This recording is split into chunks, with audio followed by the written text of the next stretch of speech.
Reviewing the weekly digest in KettleiQ. In this short training, I'll show you how to read your whole team's week on one page and drill into any number that looks off. Let's take a look. You'll find this under CRM, Manager from your dashboard. Digest is your weekly summary across the whole team, everything that happened, condensed onto one page instead of you piecing it together from separate lists. Up top, activities, samples, new accounts, opportunities, and placements. Use the date range up top, 7, 14, or 30 days, to switch which window you're looking at.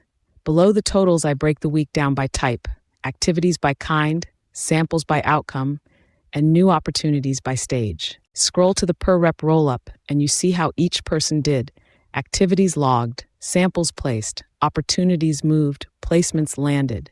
If a number looks low for a rep, that's the one to talk through with them. Click any number, and I'll show you the actual records behind it, rather than you guessing why.